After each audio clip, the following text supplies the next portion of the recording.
folks, welcome to the latest edition of WLAQ Field Trips. And today our field trip has taken us all the way to Summerville, Georgia, and James H. Floyd State Park.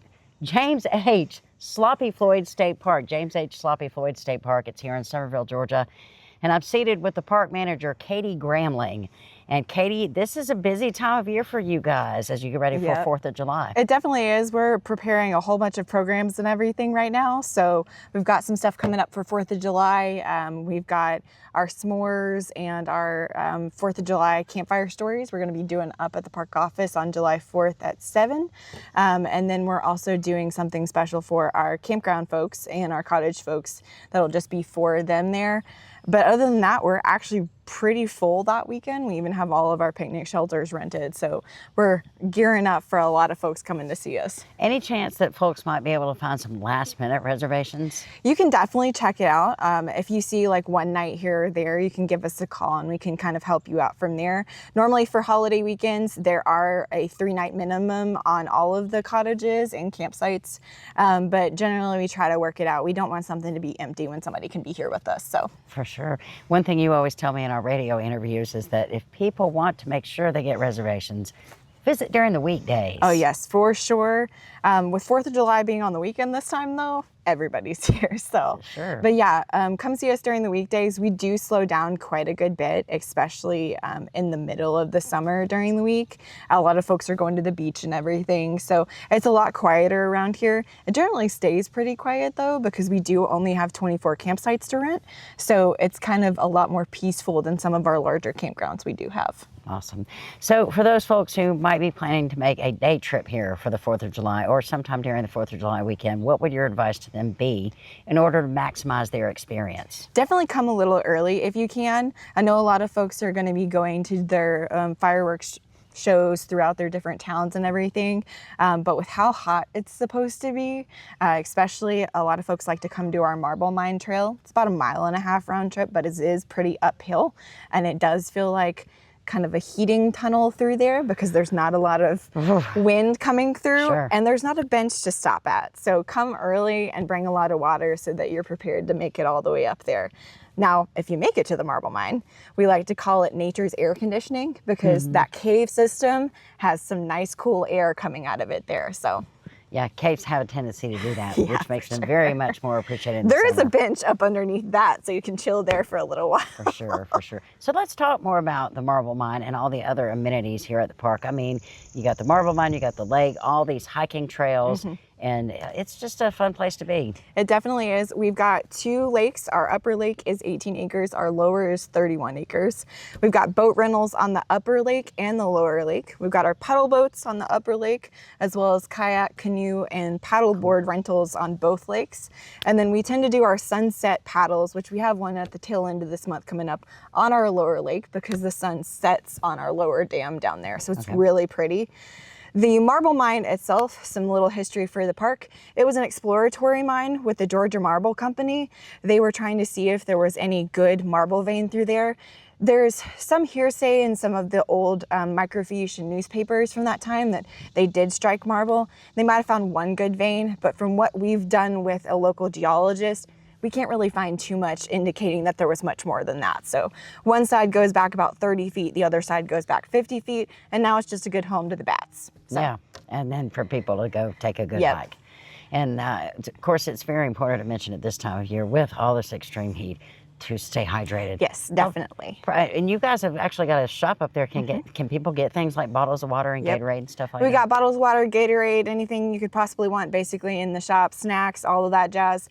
Like I told you before, our friends members do homemade ice cream occasionally, and they're actually doing it today, so you guys need to get some. And then we actually have ice cream in the store as well. So if they're not outside, come see us for that to cool off. But yeah, there's different things in there that t-shirts, stickers, all of that too, so. Yeah, awesome. So I want to talk a little bit more about summer, and then I want to look ahead because fall is an extravagant time of year at this park. But before we get to fall, let's talk about activities for the remainder of the summer. You mentioned you've still got some camps going on, and I'm sure you're going to have people coming to visit for the weekends beyond 4th of July. Yes, for sure. So we're full up right now on the weekends until probably about the beginning of August. We normally slow down the first 2 weeks in August as everybody gets back in the school grind and everything.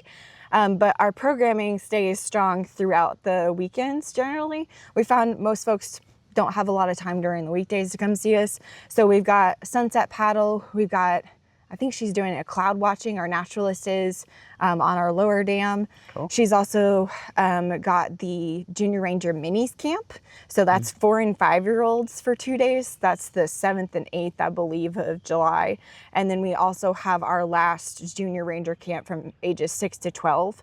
That's gonna be the 16th and 17th of July. So there's a lot more going on. And then once August gets around, we're trying to figure out inventive ways to cool off and everything. We've got a couple new, I think we're doing a couple salamander hikes coming up. So cool. You can find salamanders here. Wow. Okay. They're really small though, so you got to look out. Okay. What other kind of wildlife can you find out here? So on our way over, we were talking about our raccoons. There's a very strong raccoon population here. We get the question about bears a lot. The only time I've ever heard about a bear at this park was 2 years ago in the fall, and it just walked by a cabin and we haven't seen one since. So I know there's a lot of folks who live up on the ridge and around this area that generally have them coming through, but for some reason they just don't come to see us. So I'm kind of okay with that though. Yeah, they're not coming over here to hunt for picnic baskets. No, they're not. Good news. So looking beyond the summertime and into the fall, repeatedly, Sloppy Floyd State Park is included on Georgia State Park's list of hidden gems for fall color, and I can absolutely see why. I don't know what's not in the top 10 because this place comes alive. It really does.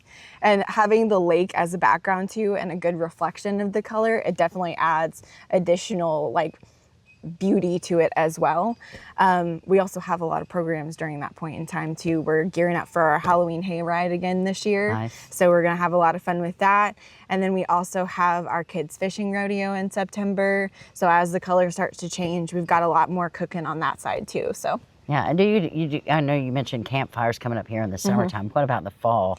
The fall, yes. So that's a great time for campfires. Yeah, we definitely have a couple more programs where we do kind of like how to build a campfire, as well as like a gather around and like just basically a nice hangout night with the Rangers where we roast marshmallows and make s'mores. And then we have a couple of cornhole boards that we'll get out there, and those kids are really good at that. That's awesome. You know, as you talk about all the things that you do here with the Friends of Sloppy Floyd State Park and the Rangers and all that stuff, this sounds like it'd be a fun place to work. It definitely is. We like to say, don't plan something because the park's going to plan it for you. Mainly that means every day I generally wear a new hat. And so a lot of our employees can basically say the same. So one day I'm inside crunching numbers. The next day I'm out helping with a field trip, doing something along those lines. I started with programming, so it's nice to always get that chance to go back out. But actually, this past winter, I ended up spending 2 days on a backhoe. So well, there's always something. So. Yeah, I guess there would be unique experiences working at a park. It definitely is. Such as being able to have homemade ice cream. And since you mentioned that, I'm ready to get some. Any parting thoughts you'd like to share with our viewers? Just definitely come to see us. We look forward to having a lot of folks here for 4th of July and coming months. Awesome. And Katie Gramling, our guest this segment, she is the park manager for James H. Sloppy Floyd State Park in Summerville off Highway 27. You guys come up here, summer, fall, anytime's a good year to come up here.